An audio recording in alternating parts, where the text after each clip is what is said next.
Hello, everybody. Welcome to episode 110 of Dissonant Waves. My name is Dominic. Tricks and Tricks are here. Tricks and Tricks are Hell here. yeah. Tricks and Hell Trips, Chirps and Herps. I'm Tricks. And The Herps choose and the middle one. Derps. Herps and the Derps is a great band name. But that's not the band we're covering this week. We got several bands to cover this week. Most notably, Car Seat Headrest, Twin Fantasy, both mirror to mirror and face to face, meaning the original lo-fi version and the studio version. Also got Baker's Eddy's Love Boredom Bicycles, which reminds me of Porridge Radio's Water Slide Diving Board Ladder to the Sky. Yeah. The chats get fucked as always, and Thick is happy now. So keep that in mind, everybody. Thick is happy now. Yeah.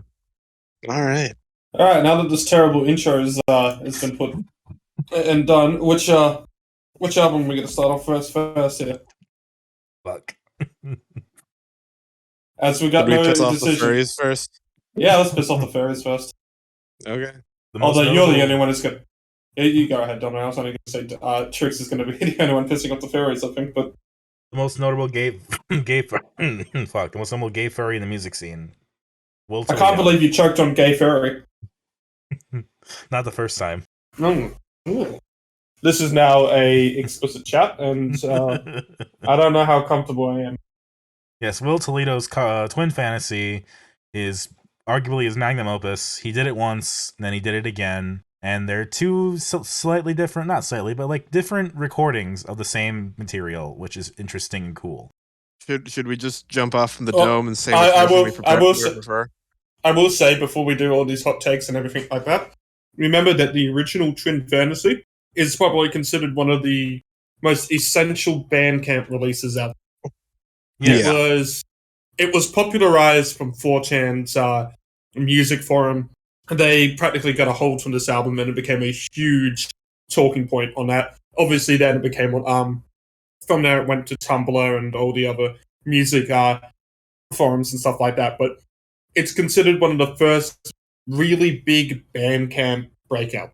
Yeah. So there was a lot of important history here, and there were a lot of people who loved this because they discovered this one really underground. In saying that, I'm really ready for Tricks' hot take. I will just also preface this by saying... I have something I legally have to mention. Can I just say something first? Just to set it up. Sure. This is technically Car Seat Headrest's fourth album. Will Toledo made it when he was 19 on a cheap laptop, as the story goes. So... And then he couldn't really finish it the way he wanted to, and so then when he signed to Matador Records, when Car Seat actually took off, he did it the way he wanted to. Anyway, Tricks, your hot takes and the things you have to legally say. Go ahead. First, you know what else was also an essential intro Bandcamp album? What? Shaky Graves, Roll the Bones. Sure. Yep. I legally had to say that. Under contract. You will not be arrested now. Good luck. Yes, congratulations. Okay. So, I feel like we should just start off and say which version of the album we prefer, if we can even say that. I can say that quite easily. I prefer the studio version. I like elements of the lo-fi version, but I think the studio version is better overall. I like the lo-fi version, mirror to mirror, better. That's a perfect bell curve. Is that your hot take, Tricks? No, it's not my hot take. Good, because I was going to say the hot take with the lo-fi stuff is that actually a lot of people prefer the lo-fi version more. Yeah. My hot take is that this album is just okay. It's not perfect, but I do think... No. I hear it, and I hear a classic rock star. Like, I think Will Toledo can go down as a bona fide actual rock star. So there's one thing that I also want to say about this album, which I think it would actually be even closer to like being a kind of strong 9 or strong 10 record for me, because I listened to this re-release back in 2018, and I hadn't even listened to the original back then, so it was kind of like I was actually listening to the re-release without having heard anything beforehand. And when I've now compared it to the original and all this blah blah blah, I actually think if the last 3 songs were more like the original version on the studio one, it would be a strong 9 of a record. I think the closing 3 songs are done a lot better on the original release of this album, and he just gets a little bit too pretentious at the end. But in saying that, all the songs beforehand there are some incredible fucking moments in this album. Yes. Like Bodies is straight up one of the best dance punk songs ever. Yeah. It's a fucking banger the whole fucking way through. And I mean, the original version sounds like a demo and stuff like that because it basically may as well be. Yeah. And then that re-release version, everything is so clean, yeah, and maybe that can ruin it. But fuck, every note of that song. Like, this isn't an opinion that I've recently just gained or got that re-release of Bodies was my second favorite song of 2018. And if I actually redid my 2018 right now, there's a good chance that it would actually be number one. Because the song that I did put as number one in 2018 was Brockhampton San Marcos, and I probably prefer Bodies more than that now. Or, not probably, I definitely do. But there might be other songs that I also prefer over that as well.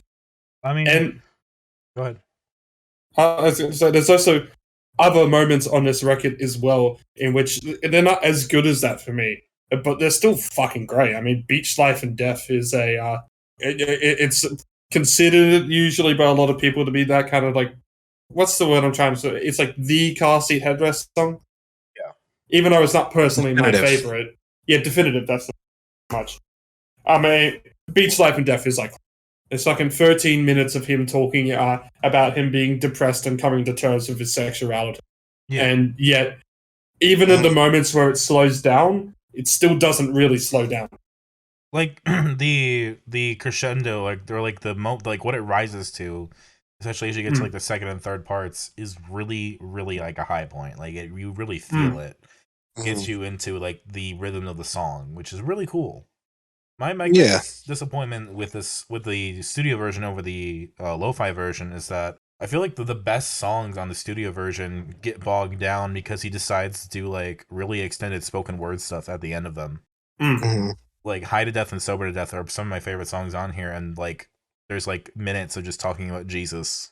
Yeah, and Nervous, Young, and Humans, it kind of made sense in the original version where he puts on this, and I've actually had this discussion with random people beforehand as well. It makes sense in the original version when he's just talking about he's using this word that doesn't really actually make sense and why he's using it.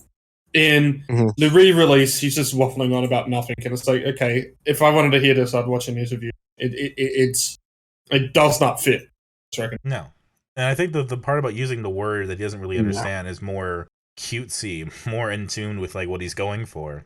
It shows more of like an emotional thing of like he's just trying to impress this boy, basically. Now, also in saying when I say that the studio version is better, I think all of the first 7 songs are better on the studio, and then the last 3 are better on the lo-fi. I still think there are some aesthetics and moments on the lo-fi version that are kind of missed and didn't translate too well onto the studio version as well. Like the end of Sober to Death, it's really actually fucking clean in the lo-fi version, surprisingly, with that kind of like instrumentation happening in the You and Me Won't Be Alone No More part. And because it's so clean, it stands out as this kind of really different moment in the whole record. But when everything else is clean, it doesn't stand out as... It still stands out, but it doesn't stand out as much as it did in the lo-fi. I do like the newer version of Stop Smoking, but I feel like if we were going to have Stop Smoking in an indie film, we'd go with the lo-fi version just because it just sounds a bit more... So it sounds a lot more cheap, and it kind of works that way as well. What I miss from the lo-fi version, the thing I really like about the lo-fi version is that there are a lot of moments where it feels like he's really throwing back to like 60s style production. Like there's a lot of moments that you could mistake for like a Beatles record in the way the harmonies are going, and the way that it's the way he announces some words. Even it just sounds like it's like a 60s Beatle recording or something like that. Where like there's just great moments of just the energy is up, but it's still so lo-fi that you kind of just got to listen to what you can actually hear. I don't know how to really describe it better than that. Like, stuff like just like Sober to Death and like Nervous, Young, and Human and like Bodies. It's just there's something about them that feels timeless in a way that the new one does not as much. Although interesting also enough, about the song Sober to Death, I believe that's like, obviously production is different on every song and stuff, but if we actually take the production away and just go into the structure, the instrumentation and all that of it, Sober to Death's the only one that hasn't changed. Yeah, but it doesn't feel as Beatlesy on the redone. version. No, because it's a different mix. But when it comes to the actual lyrics, the way that the song is structured and how what the actual song is, it's the exact same song, except it's better mixing and a better recording. Yes. That's actually the only difference with the Sober to Death, the change. And I think it does it a lot more justice, especially since it's a song that you can see a lot of live recordings, like his Tiny Desk. He plays it with just an acoustic guitar and makes it a lot more cleaner. I think it's a song that benefits, even if that ending doesn't hit as hard. Because of it, the rest of it does. It's just kind of fun too to imagine like where this was when it came out and what today we would listen to that'd be an equivalent. Like listening to stuff like Cute Thing on the original, it's kind of like this is really like something Daniel Tanghal would do. Yeah. And there is also a lot of the early album and stuff that would be lost on us because it 2011. Yeah. Remember, it was also a lot harder to break out in 2011 when it came to like these underground. Obviously, breaking out is still as hard it is, but when it comes to these underground releases and blah blah blah and Bandcamp, it was a lot harder to find these kind of underground artists that become these cult classics than it kind of is. We actually, ironically, don't get as much cult classics because it's a lot easier to find stuff in. Like yeah, the cult classic, they're kind of in their own niches now. Like some will consider probably Petite like a cult classic, but like they're that's such a specified audience at that point. Like people who know us and we will probably consider them a cult classic of listening on the show. But and obviously we've listened to a lot of artists that would have been inspired by this record because this kind of helped not only bring up a new scene of just like listeners here, but also a new scene of DIY artists just kind of going, okay, well, we can just sound muffled and be a hit. Yes. Obviously, Paranol puts Twin Fantasy as one of their major albums or influences for there's a scene the next part of the dream. There's even a cover that they have, which is a mashup of Bodies and All My Friends from LCD Sound System. Really? Yeah, that's up on YouTube. It's a really weird cover. Is it in English or Korean? I believe it's in Korean. Interesting. I could be. Don't quote me that. Could be completely. I always gotta wonder what the whole deal is. We're young, we're thin. Are you trying to say something there, Will Toledo? I think that's just kind of like I'm trying to think of the best way to kind of like describe what he's probably going for, but I'm probably wrong there. I think that's just probably trying to mean like we're kind of young and healthy. Most of us.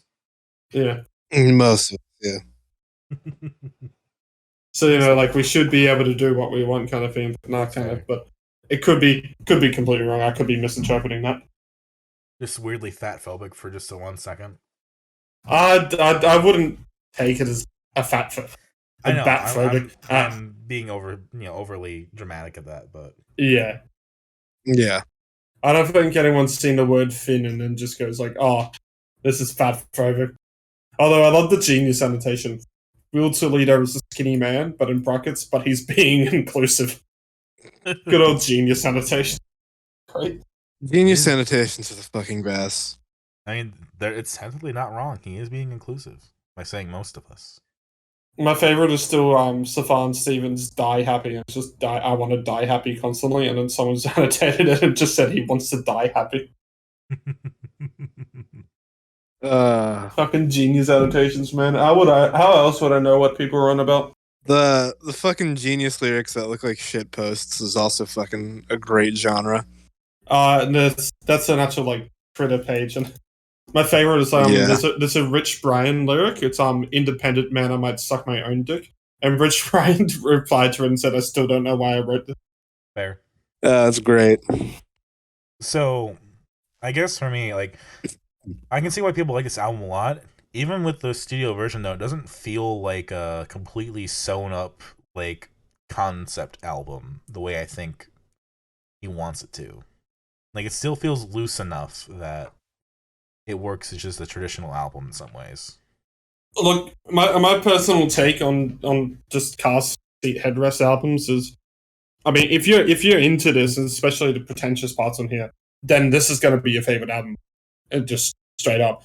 I personally think Will Toledo's always just made good albums. I personally, for me, I've never think anything's been like a 9 out of 10 or a 10 out of 10. Even if some of the songs that he has out there are classics like Body, opinion. And personally, out of all the albums I've listened to from Car Seat Headrest, the studio version of Twin Fantasy is my favorite. Although some people would say Teens of Denial is also probably the Car Seat Headrest album. But right, people have their own opinions at times anyway. But I don't think there's actually that much to hate. It's just at times there's not much of. Yeah. I was wrong. Actually, the original was his 6th album. Jesus Christ. Yeah, there's he had like 4 albums in 2010 that are just titled 1, 2, 3, and 4. Yeah. Mm. And then My Back Is Killing Me, Baby. Mm. And then there's just a little pieces of paper with no written on them. That's another 20 album. I believe the actual reason why he's called himself Car Seat Headrest, I think he actually did record some of his music in the back of his car. that's what has been said. Yes. Yeah. How true that is, though, is I don't know. I wasn't there in 2010. There's another great album that was recorded entirely in the back of a car, and that is Van by Clowncore. Fantastic record. Fantastic record. Let's show it to all the Car Seat Headrest. And as we all know, Your Arms Are My Cocoon also, I think, recorded some of the stuff in a car. Hell yeah. No, I'm just gonna put out there that the worst song out of all these versions, even though when I say the studio version is the best one, Famous Prophet Stars. Usually, it's an easy thing to say that the longest song on a record is like the best song because you're like, oh look, there's expansive or experimental. Famous Prophets on the studio version goes for way too long. It's just at times. It's actually hard to get through that sometimes. See that? It completely ruins the song by fucking up the bass. I like the new parts that are put in it, though. It That doesn't new bass save tone it though. though just fucks up the song. Well, specifically, I like the piano part, not the Bible stuff. That is the weird part to me. Is that like, is he religious, or is this some kind of weird like thing? Is he religious, or is this another Stefan Stevens thing? Is he queer or is he Christian? It's the age-old question. Why not both? Yep. But anyway, good album still though. Yeah. Yeah. I'm glad to have finally covered them. So maybe Spotify will leave me alone finally and stop suggesting it to me. Nope. Probably not. Nope. No, we'll do Teens of Denial next week. You have the right to be depressed. You haven't learned the night. Actually, to go do our last crossover, I will say that I did see Spacey Jane back in 2019 cover Car Seat Headrest Fill in the Blank live. Oh, nice. How was it? Yeah, that wasn't a bad cover. It was pretty like standard though. It didn't really add anything to it, but it's a live show, so who cares? And they were pretty new at the time, right? So. Spacey, it's been around a couple years at that point, but yeah. Well, I guess their debut album came out in 2020, so. Yeah. Mm-hmm. So they're putting out the singles for it at that point. Yeah. If no one else has anything else to say, my least favorite song, overall, my least favorite song, I think, is "Cute Thing." I just don't. You don't want Frank Ocean's voice, or you don't want Dan Bejo's voice. Which one don't you want? I don't even know who Dan Bejo is. From he's Destroyer / he was in the New Pornographers. I've heard of those bands, but I've not listened. So my mom's a huge New Pornographer fan. I'm a huge pornography fan too, but you don't see me bragging about it. I do agree that Famous Prophets does go on a little bit, especially the new one, but I do like parts of it. My favorite songs are probably, without the weirdness on the end of them, High to Death, Sober to Death. Like the full song I like the most throughout, without having some qualifiers, is probably My Boy Twin Fantasy. Fair enough. It's just a very simple, straightforward thing. My favorite, Speech, Life and Death, and Bodies, both studio versions. I think are the best of it. I also like Sober to Death. Least favorite is the studio version of Famous Prophet Stars. Nervous Young and Humans is much better on the single edit because you don't have to have that goddamn pretentious talking for 2 minutes. Least favorite. I'm going to start with my least favorites and say that just my least favorite is Famous Prophet Stars, and one of my favorites is Famous Prophet's Minds. Okay. And I'm also going to throw in the studio version of bodies on favorites. All right, which one are we going to next? We've got.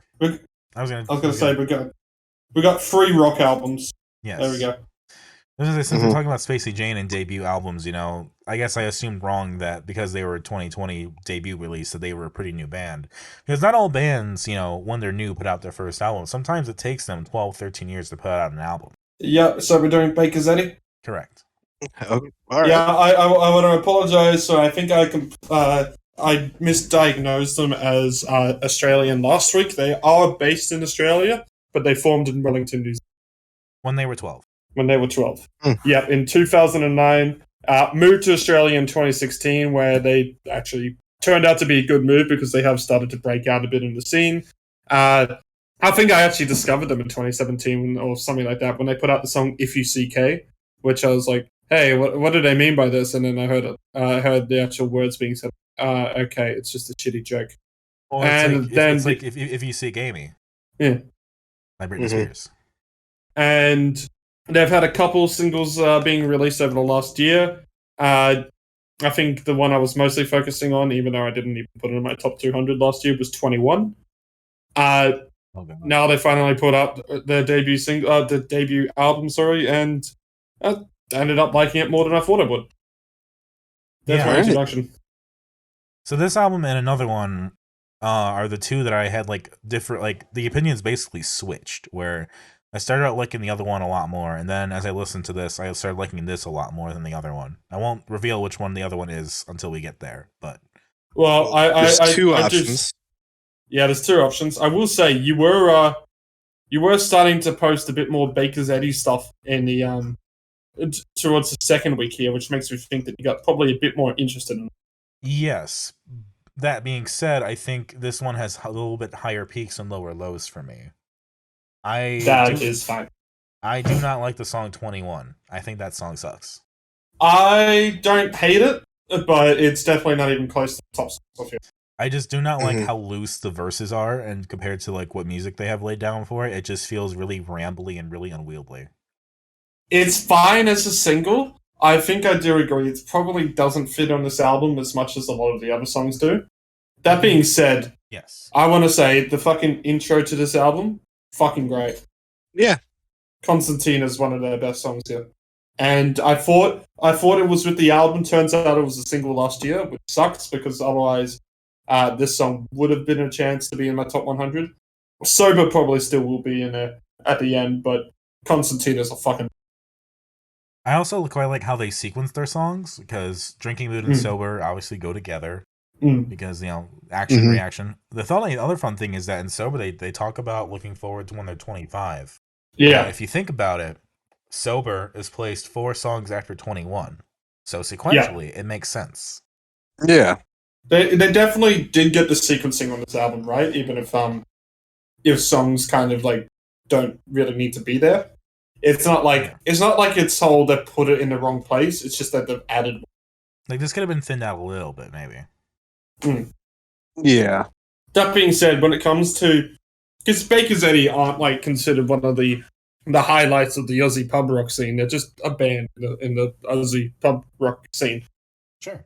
And do they really stand out? No, but are they still putting some good songs out? Yeah. It's like I said, they are Last Dinosaurs plus Hockey Dad. I don't agree with that. Really? Yeah, I don't. I just don't agree with that. I don't know what I'm going to tell you, but I get neither of those sounds from this album. Songs like Drinking Mood definitely have a Last Dinosaurs style vocal line. And which one has Hockey Dad? Hockey Dad is... Let me find it. I made note of it, I know. Coffee Mate is Hockey Dad. Just songs I was just when I hear them I'm like, oh, is that the guy from Hockey Dad? No, that's the guy from Baker's Eddy. I don't believe there's any feature artists on this record. No, if I'm correct, there's not. That's far as I know. But there is something about it that it just feels like it could be either one. Like they really can kind of perfect a little bit of chameleoning those other bigger bands.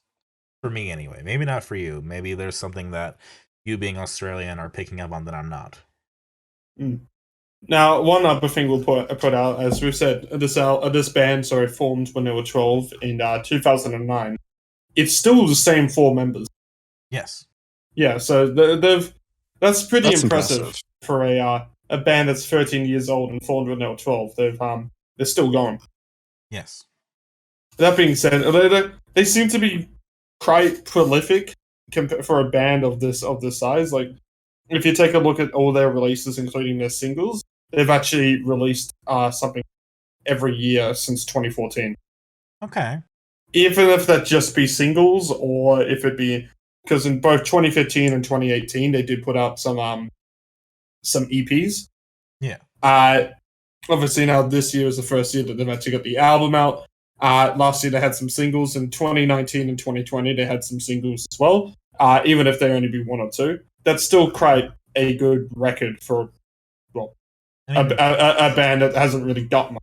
And yeah, I mean as the story goes, they do live together. They this is what they focus on. Like, I'm sure there's a ton of songs that they have not put out. Just trying to think of more words to say. I'm trying to get Trix now to say her opinion. This is just kind of a fun punk album. Yeah, it's all right. I like it. Like, you know. Yeah, and like it's just like something that like I'd have in the background while playing like Pro Skater or something, and like I can appreciate that. 100%. There's I mean, even songs like "My Baby's Like Cigarettes," which I think there are moments of what I like to describe as cheese in music, and that's when the stuff is made to sound intentionally catchy, or have lines in there which aren't really that creative, but are said because fit and like all that. And "My Baby's Like Cigarettes," "My baby's like cigarettes, she's killing me." That's a fucking cheesy as fuck line. And that's the comparison they make. She's electrolytes. She's alcohol. Yeah. But a song like that, even when this album is cheesy, there's 2 ways that you can go from cheese. You can either just randomly have moments of cheese on there and it's just like, what the fuck are you doing? Or you can absolutely embrace the cheese and just be a fun song. And thankfully, they've chosen the second option. Yeah. I feel like, part of the narrative I was reading into when we were researching them was that they were kind of like, we were kind of being pushed in a direction to go that really wasn't us and be more approachable and all that stuff. And then we finally said, no, we're going to, cancel our EP and do an album, do it the way we want. But I feel like songs like "My Baby's Like Cigarettes" are still those like studio mandated, like, make something poppy for the kids, Like, it doesn't fit in necessarily with like this other songs that I like. I mean, it's a fair enough take. I mean, personally, I think when they just go harder and more punkier, that's when they truly. Oh yeah, no, it's a really good highlight. Yeah, that's why I like Constantina and Sober the most off this album. And there are obviously moments on here as well where they do, like on the car seat headrest, where they do slow it down a bit, and it's not really working. And this is a band. It's surprising that a band 13 years in, you would say this is still in their infancy, but they kind of still are in their infancy. They definitely are. Like, yeah. It feels like a debut. I don't know if this is going to be. I'll say just before I get to. No, that's fine. I also don't know if this is going to be a band that will constantly stay in, like, how we listen to a lot of debuts and we go, it's not bad, but there was moments to improve upon, and got potential or anything. It's the weird thing I'm saying, when I actually probably like this album a bit more than some others that we listen to. I actually don't know if they have too much to go from. It's just sad. I can see that. Yeah, like, if they change their sound in the next one, I'll probably still listen to the second one if they change. I do hope actually that the next album rouse me more than. But I don't think this is exactly an album in which you go to people and say, all right, get onto this now before they get big. This is one of these albums where you go, if you like pub rock or if you like the sound, you'll probably like this album. And I do like that sound, so I kind of do like this album. It's playlist filler. It feels like the end of a 13-year journey to put out an album. A little. But it doesn't feel like, okay, we're putting out an album to establish us and make our sound known. They don't really have a unique sound necessarily. Like, it's good, but it's like, nah. I'm even saying that it sounds like 2 other bands that are not exactly pub rock, but are like similar enough to me. That being said, Mhm. I can see definitely the goal of wanting to put out a record at being in this for 13 years. You know what I mean? Like that's cool. That's something to achieve. That's like a personal goal, and they did it. And I feel like there is potential if they go a different route. Like I hear valuable things, and I can see valuable things in a certain world as like a really catchy arena rock like staple, right? Like I could see like people singing in the pub and like people going to the concerts, and valuable things is like the thing they play to get the audience all riled up.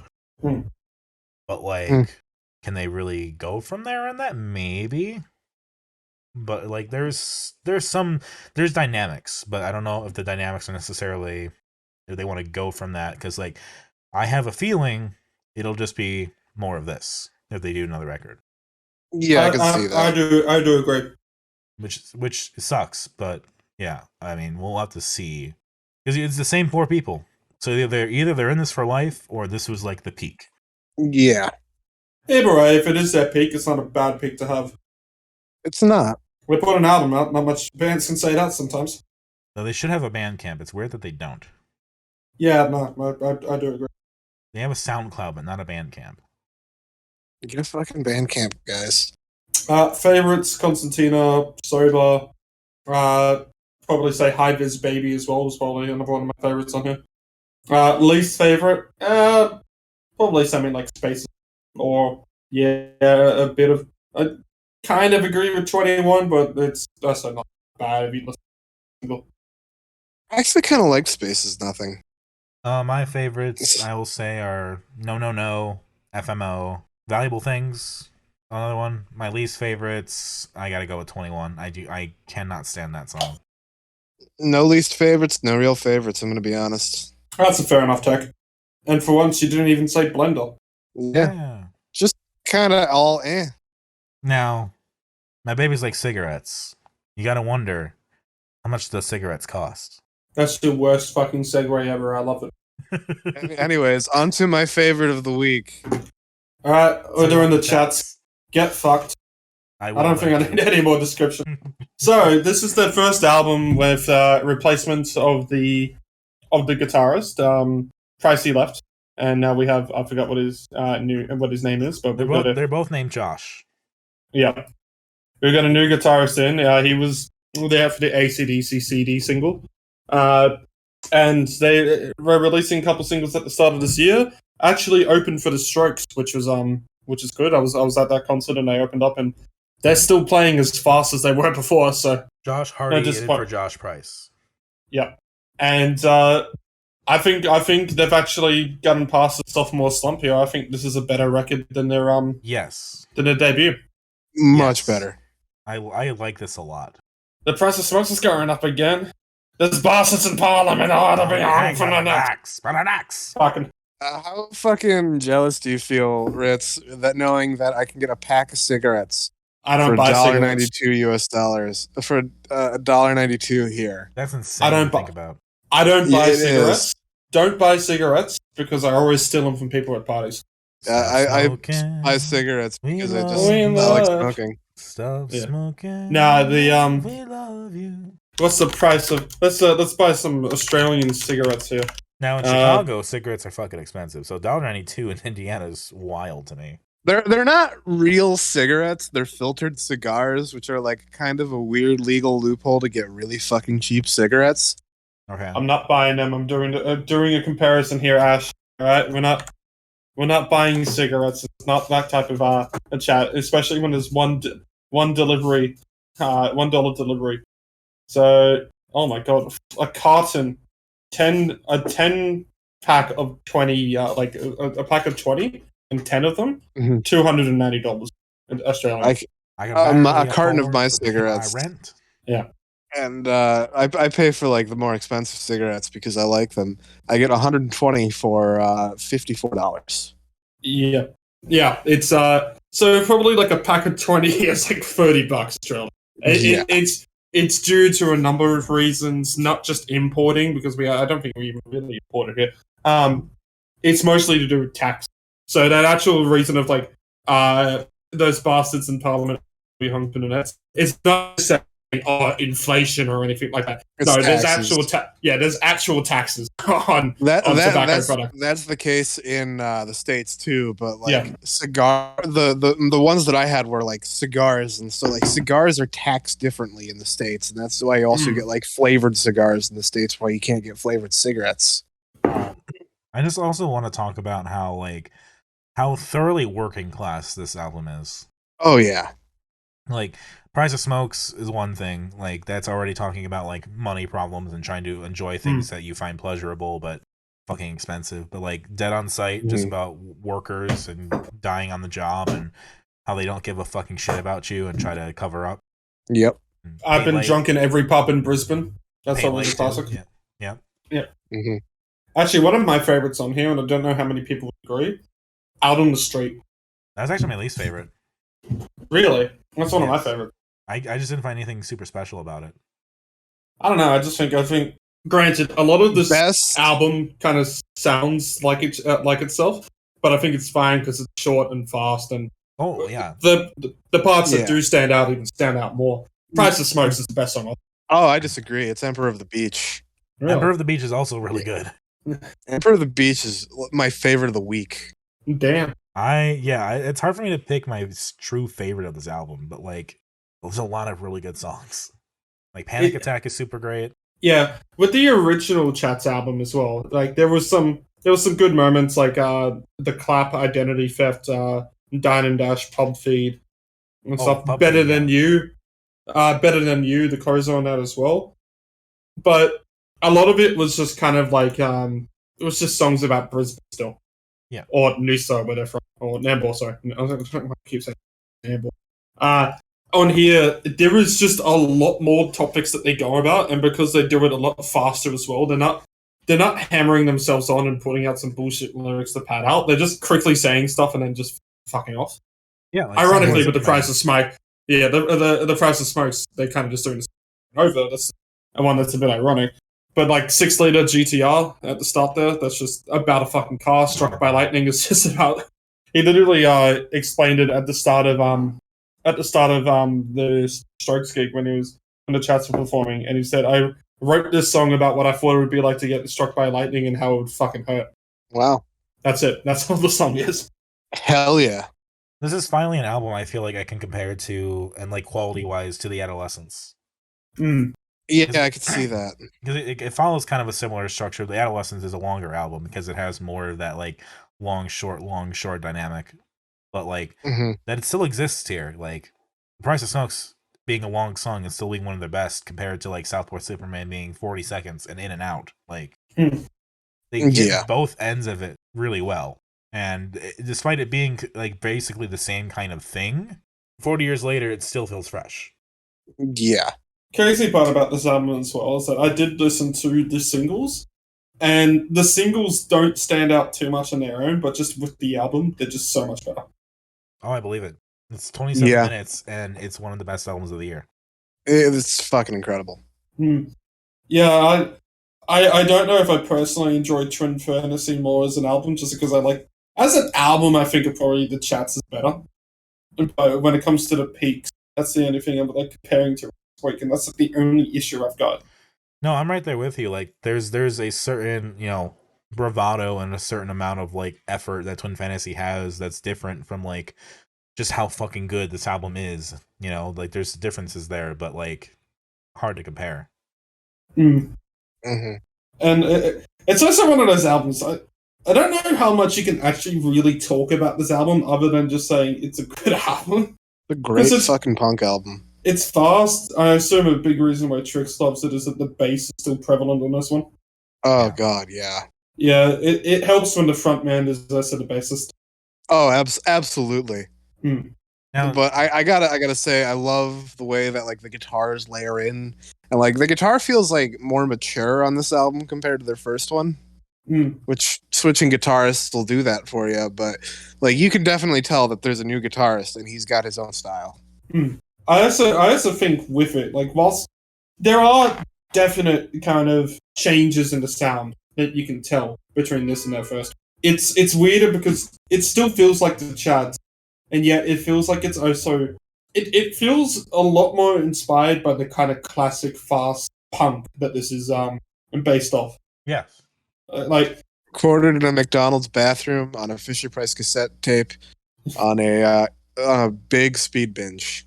I'm it's curious. just a really fun record. It's hard to talk more about it. I'm curious Yeah. how the new Dune Rats album compares. New Dune Rats album, in my opinion. What was that? You cut out. New Dune Rats album's kind of boring. Oh, compared to new. Like it's got its highlights, but it's not as fun as this. Because like I get those two bands confused a couple times here and there, but I remember liking Hurry Up and Wait quite a bit when it came out. That was like the one album that kept rising that year for me. Hurry Up and Wait is probably the better album out of the two Dune Rats albums that we're just mentioning there. Yeah. But yeah, there's not much else to say. It's a great set of songs, really punchy, just in and out, fantastic. Yeah. And the price of smoke is going up again. Favorites are The Price of Smoke, 6 Litre GTR, Out on the Street, and I've Been Drunk in Every Pub in Brisbane. Least favorite, I don't know if I had to, probably Boggo Breakout or Getting Better. Probably Boggo Breakout. Least favorites, Out on the Streets. I have so many favorites. I'm almost tempted to list most of the rest of them. Do it. 6 Litre GTR, Struck by Lightning, Boggo Breakout, Southport Superman, Panic Attack, Ticket Inspector, Price of Smokes, Dead on Sight, Paid Late, I've Been Drunk in Every Pub in Brisbane, Emperor of the Beach, and Getting Better. So this is probably a strong 9 for you as an album. Yeah. Yeah, fair enough. It's going to be up there in like top 10. Yeah, I did not expect to get that much praise out of it, to be honest. Yeah, this is my favorite of the week, too. What's your favorites, least favorites? No least favorites, and I'm just going to list my absolute favorite, which is Emperor of the Beach. Fair I just enough. really dig the entire album. Will it be as good as Soul Glow? Not necessarily. But like, the real fight's going to be Petrol Girls over this. This one is going to go below Petrol Girls, but just barely. I thought your favorite of the year so far was Black Midi. It is. But Yeah. 3 and 4 are Soul Glow and Petrol Girls. Oh, fair enough. Gotcha. And then 5 is King Gizzard. I'd probably put this above Omnium Gatherum. Yeah, I would too. But I really like Omnium Gatherum, so. Fair enough. All right, so. I just want to say before we go into Fic, Dominic, we do have 3 more King Gizzard albums next month. Oh, I'm prepared. God. We also have, if we can find a way to do Made in Timeland, I would love to do that. We might just do it all in one episode again. Oh, fuck like, if we can find a YouTube thing of Made in Timeland, that'd be awesome. Oh, yeah, it's on there. Cool. Oh, fuck yeah. We'll do the Gizzard demos. fans wouldn't let that not be on there, to be honest. Sure. Yeah. Right. Yes. So, like I said before, there was an album I enjoyed more earlier on, and an album that I enjoyed more later on. They kind of swap places. Thick is the other one in this scenario that I enjoyed less as time went on. It's got the same issue as the Baker's Eddy. Yes. In which it's got some great songs, specifically in the first half. And then, yeah, I don't know, it just kind of dies down a bit at the end. But that being said, I still enjoyed this. I probably enjoyed it a bit more than Baker's Eddy, to be honest. Same here. That's how I was going to come into this feeling like. That was going to be my argument exactly. And then something about it. Like, I listened to it again for when I took notes, and I'm like, it's good. But there's no dynamics. You just don't like eggs on tits, do you? It's actually a really nice we're getting him. We're getting him to recreate it. We're getting him to recreate it. It's such a fantastic artwork. It is. Yeah, I'm gonna like figure the out a way to egg recreate dripping it. down the breast. Yeah, that's probably going to be our most disturbing podcast art when you recreated it. It will be. I think we'll get clicks based on it just alone. Yeah, I believe it. You got to draw on some fake tattoos as well. Dominic. Yeah, I was thinking like make it obviously Sharpie and just like write the word tattoo or something. I'm gonna get some live reaction. Ash, what do you think of this album art? We're getting nothing. This has gone silent. Oh well. Fair enough. So I think part of my issue is that the more I listened to it, the more I was like, this is just really light Petrol Girls. Like they're not always going for it, but sometimes they are. I disagree. I don't think it's a similar sound at all. I think the better way to describe it would be Heavy or Taco Cat. Yes. Yeah, no, that would be. That would 100% be the best way. It's heavier than Adult Mom and Fan Club Wallet. Heavier than Taco Cat. but not quite Petrol Girls.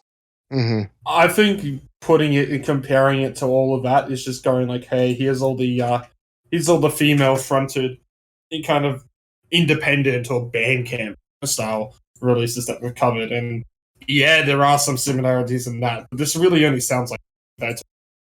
I guess. I don't know. Like, there's really cool stuff on here. Like, I do think there is, but it just doesn't stand out to me as much. Loser is probably like my favorite. Loser is a fucking great track. Yeah, it's just catchy. Yeah, and I always appreciate a loser's anthem. Like, yeah, we're losers and we're proud of it, if that makes any sense. That's also another band that opened for Violent Soho when I saw them. It's the band Loser, and they have a song called Loser. Hell yeah. Shit, what was I going to say? Oh yeah, this entire album is just kind of like a good place to look for punk guitar tones. Like, oh, there's just some tasty tones on this record. See that? Interestingly enough, it wasn't the guitar tones that actually brought me into this as much as it was the vocals.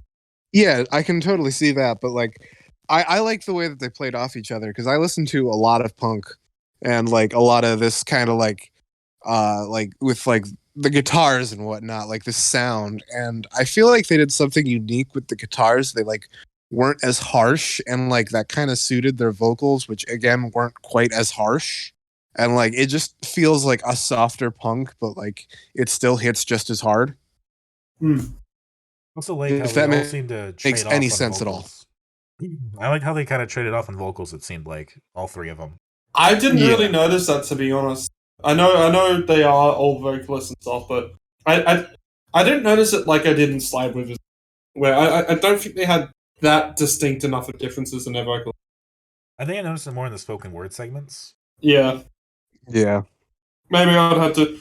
It also probably helps that I didn't realize until for a bit that they're all three different vocalists, so probably just didn't expect it. Maybe if I listen again, I'll get that. But I don't know. It's not just something like this band has an issue with. A lot of bands I find when they have multiple vocalists, it's just basically the same vocalist that they sound slightly different. Like, don't even get me started on Blink-182 with fucking Matt Skiba.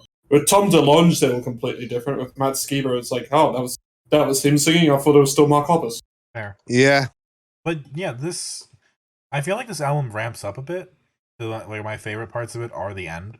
Like, I feel like it's like songs like Loser, yeah, that kind of stands out a bit here and there. But I just feel like I just Disappear into Something Went Wrong is really where it actually peaks for me in terms of like what I'm looking for and what I like. Like, it's that dynamic of like the softer, mellower song until like more of their ragiest, angrier song. Mm-hmm. I think the thing for me is that there wasn't a ton of dynamic on this album. Like, yes, there were some softer songs like Montreal, but I don't know. It felt like a lot of it was meeting the same energy over and over. Apparently, fans of Thick also like Cheek Face, according to Spotify. I'm going to check YouTube Music right now. I don't get that on Bandcamp. I get Linda Linda's. Yeah, Linda Linda's is another band that I might cover at some point, and I kind of see some of the similarity. Kind of. But I do not get any recommended artists. I do have to disagree with Dominic. I think the first half of this album is the better part. I think songs like Loser, obviously. I think I Wish 2016 Never Happened and Happiness are also a really great start to this album. Yeah. It just falls off a bit after Your God and just kind of... It doesn't suck ever. There's nothing like... Again, I hate... Well, like, not sucks, but it's where it falls off for me. Yeah. There's nothing... It's hard to describe sometimes when music is subjective, as I get. When something sucks and when something's just not as good, or when it falls off. And it's harder with albums as well, because we're not just like saying, hey, these songs suck now. We're saying they're just not as good as the early stuff, but then it's like, if you listen to them as a single, are they also like fine on their own? But at an album like here, it's just got a really good start, and it just doesn't stand out again. You got songs that stand out on their own, and then it just kind of doesn't. And it's weird because this is also an album where it doesn't feel like sequencing. Get out there. What was that? I don't think... It doesn't feel like an album where sequencing matters at all. Yeah, like, that's the thing I like about Baker's Eddy more, is that it does feel sequenced and specific. I can see that. I don't know. I'm still 50-50 on which one of those I prefer more. I'll probably give my unbiased, and by that I mean completely biased, take at the end of this episode. Yeah. But that being said, I think this is still an album that I didn't go into expecting much from, and ended up. I think I'm more interested in what Fick's going to do in the future than I am Baker's Eddy. Absolutely. But I probably enjoy Baker's Eddy more. Yeah, I would agree there as well. I think I preferred Thick more. You just like saying the word thick. Not even just that, but like I feel like there's a lot of But songs you do enjoy saying yeah, the word thick. Thick is the objectively better band name than Baker's Eddy. Yeah, well, that's no disagreement, and it's also the best album of the week is still the Thick absolutely. album by far. Just the absolute braveness to just go tits out and put a running egg on it is incredible. Yeah, absolutely. But I wanted to mention, I feel like there's a lot of songs on this album that kind of like talk about dealing with like abuse, and like I resonate with that, obviously. Yeah, you can see that. But yeah, this just it's an album that with riffs that make the brainworms go, yeah. I'm really curious what their first album's like. Well, we did their first EP. Yeah, but there's the 5 years behind the album in between. It's not as good. I listened to it. Happy Now is a lot better. Okay. And also, talking about It's Always Something, their first EP, I found out that Puke's Diner is a reference to Golden Girls. Really? I've never seen Golden Girls, so that's awesome. I started watching it recently, and there's a place called Luke's Diner. Oh. Oh. Golden Girls is such a good show. Jesus Christ. God, Golden Girls is fucking great. I wish. Have you seen the sequel show with Don Cheadle in it, where they run a hotel? I've seen episodes of it. Yes. Man, I hope all the Golden Girls are still doing well. I don't know how to tell you this, Ritz. No, they're all dead. Oh, I remember I was at work on the 31st when Betty White died, and my coworker he knows I like the Golden Girls, so he just shouts at me from the other room, "Dominic, there are no more Golden Girls left." Oh, that's evil. It's alright, I got my Golden Girl there. Aw. She just smiled at that and didn't want to admit it. I love it. I just wish that like other shows. Ritz wants to fuck Betty White. Yes. Sorry. Great actors, good dynamics between them. I wish other shows that tried to ape that style did it as well. Like Hot in Cleveland, I wish was as good as Golden Girls. Yeah. As like they tried, it just didn't work. Anyway, I will say I'll probably pick up this Fick album on the next Bandcamp Friday. I got a couple things that I plan to pick up, but I'll probably pick something with it. Fair enough. Pick up Baker's Eddy. Oh wait, I've already got the Baker's Eddy on CD. Yeah. Did we say favorites, least favorites? No, favorites is Loser and I Wish 2016 never happened. Least favorites probably Your Garden. Favorites are Disappear and Something Went Wrong. Least favorites Your Garden. Favorite is Loser, and I just enjoy this album. Cool. So I'll just go and just do rankings here. Yeah. And I want to put out that even though some of these albums probably wouldn't win other weeks, I think this is still a pretty good week, all things considered, especially since we had 2 weeks to go through all this. And I'm not going to actually do the lazy thing and put both Twin Fantasies as one. I'm going to separate them. That being said, I think number 5 is Fick's Happy Now, and number 4 is Baker's Eddy. Number 3 is the original Twin Fantasy, and I think all those 3 would probably still struggle to win. Number 2, and even though it's got much higher highs, and Bodies is still one of my favorite songs of the last decade, its massive fall off at the end kind of stops it from being as great as a full album as it could be. And I know some people are going to kill me for that, but I've said worse things on this show. So number 2 is the studio version of Car Seat Headrest, and number 1 is the Chats Get Fucked. Full agreement. Mine is different. I'm going to throw at the bottom, Face to Face. Oh, the number studio 4 version? Yeah. Okay. Number 4, Mirror to Mirror, the demo version. Number 3, I'm going to do Baker's Eddy. Number 2, I'm going to do Thick. And number 1, I'm going to do the Chats. Oh, we got a universal number 1 this week. Yeah. When was the last time we got that, Dominic? You're the stats. Oh God, I don't keep that. I think it was your one of your albums. Mine or Dominic?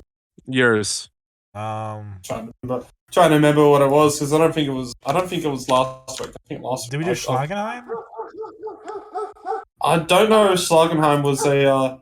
I don't think was Schlagenheim was Universal. Yeah, don't think that was Universal. I think I picked it as preferred number one. Cavill covers over Schlagenheim. Me Yeah. too. I also picked that as number one. Tizza? I'm pretty sure Bigger Boot, by the way, as well. I picked Cheek Face over the last. You two picked Bigger Boot. Yeah, it might have been Tism. It might have been a white album. Might have been. I'm editing that episode now, so I'll find out once I'm done. Hell yeah. No, I just posted it. What am I talking about? Fuck. I just edited it a little while ago, so I don't remember. I gotta draw Horse Jumper of Love. I've gotta draw Horse Jumper of Love. Yes, I keep forgetting. I'm editing that episode now. My bad. I will draw that out. I'm going to spoil the choices that I have for next week, and I'm going to say them, but I'm not going to let the person who would want to choose actually choose them. Okay. One of them is full experimental emo, and the other one is kind of a jazzy. Okay. So I know Dominic, you would want to pick. So Trix, which one of them are we doing? You had me at jazz. All right. Well, Dominic, you'll probably still be happy regardless. I'm picking for next week. We're doing Lobster Fight Sun Soaking. Okay, cool. Ooh. That I don't know. That was one I was gonna pick soon anyway. Maybe. Yeah. Well, I've been listening to it a bit, so I'm going to choose it. And those are some sounds that aren't only just Trix's dog. That's actually part of the Lobster Fight album as well. It is the neighbor's dog, actually. Fair barking enough. at coyotes. I'm outside smoking. Fair enough. So yes, I'm picking Lobster Fight Sun Soaking. Okay. And usually I pick 2 albums, but this one's a long one. And I'm going to make sure that you get the Bandcamp release with the bonus tracks on there. Okay. I'm going to be picking up Brits of Slack, and I'm going to be doing an album, 2 EPs, and 2 versions of the same single. Okay. Fair enough. I'm going to start with the singles, because one of them's a 2022 release, and I'm counting that for my 2022 streak. And that is, I'm going to be doing, what's it called? One sec. 2 Things at Once Again, and the original 2 Things at Once by the Minneapolis Uranium Club. I thought it was just Uranium Club, but it's it's both. It's the Minneapolis Uranium Club, but they also just go by Uranium Club. Okay. It like depends on the album you look at. Interesting. Okay, sure. And we're going to be doing their EPs, all of them naturals and Human Exploration. So this is all by Uranium Club. All by Uranium Club, Minneapolis Uranium Club, whatever they go by. And I'm going to be doing the album Chroma by Mount Eddy. Just to get that good old Eddy meme in. Yeah, the Eddy joke. So can you repeat this, please? Yes, I am going to be doing the 2 Things at Once and 2 Things at Once Again by the Uranium Club. I'm going to be doing their EPs, Human Exploration, and all of them naturals. I'm also going to be doing the album Chroma by Mount Eddy. Okay. So, this week, I've decided to go based on some people who have been requesting I look at certain artists. And I haven't really had time to, so I'm going to make us do it on the podcast together. Okay. My friend has been encouraging me to listen to a new artist who was discovered on TikTok named Talk. There is an EP called Talk to Me that came out last year. Interestingly enough, between the last couple of weeks of me like figuring this out and picking this, the EP has been taken off streaming and put back on streaming, and for some reason is now lacking the big hit song, and that's now just a single for some reason. So this is the Talk to Me EP, and then the single Runaway to Mars. And since that's basically everything that's on Spotify for him, I'm also going to throw in the cover How to Save a Life, because that's everything on Spotify. Yep. Okay. That's fair enough. I was looking at that, I'm like, that's a cover, isn't it? Yeah, it's the Frey cover. Yes, it is. Now, on top of that, my dad has been begging me to cover the Uriah Heep album Demons and Wizards, so we're also doing that. All right. I feel like Trix, that's something up your alley. It sounds it. What's Uriah Heep is the one that you said? Uriah Expanded Heep. Version? Regular, just do regular. Thank you. They are ripping off Rush. Or not Rush, yes. It's the same cover artist. Exactly, Roger Dean. What I think Yes. his name is. Yeah, I believe he started working for Uriah Heep the same year he started working for Yes. Makes sense. So Demons and Wizards by Uriah Heep and Talk to Me EP by Talk, as well as the Runway to Mars single and How to Save a Life cover. Also in Uriah Heep, Lee Kerslake from The what? Lee Kerslake is in Uriah Heep for Tricks, if that matters to you. Do not recognize the name. Was with Ozzy. Ah, gotcha. I'm telling you right now, I've never. I've never even heard of the band Uriah Heep. Interesting. We'll see how this goes. They look like what was probably popular in America in the 80s. So 70s. Well, 70s, they're from the 70s. UK, so Yes, they are another one of those bands that has a lot of lineup changes, and I can believe it. They got a lot of different people from a lot of different bands coming in and out, and it said Yeah. that this album inspired Diary of a Madman. All right. So, yeah. So that is everything. To repeat it all back one more time, we're doing Sun Soaking by Lobster Fight, Uriah Heep's Demons and Wizards, Talk to Me EP by Talk, as well as Runaway to Mars and How to Save a Life cover. And Tricks, you got Two Things at Once and Two Things at Once Again, two singles by the Minneapolis Uranium Club, as well as the All of the Naturals EP and the Human Exploration EP by Uranium Club as well, and Chroma by Mount Eddy. Yes. All right, that is going to be Dissonant Waves this week. My name has been Dominic. You can catch me online at Twitter at DACICHOCKI. I have a YouTube channel that has my student film beat on there. If you want to watch that, please do. It is what it is. It's a student film. I also write occasionally for video game websites and whatnot. My piece on The Bouncer has been up on time extension for a month, and nobody told me. So I guess I'll link that for fun. All right.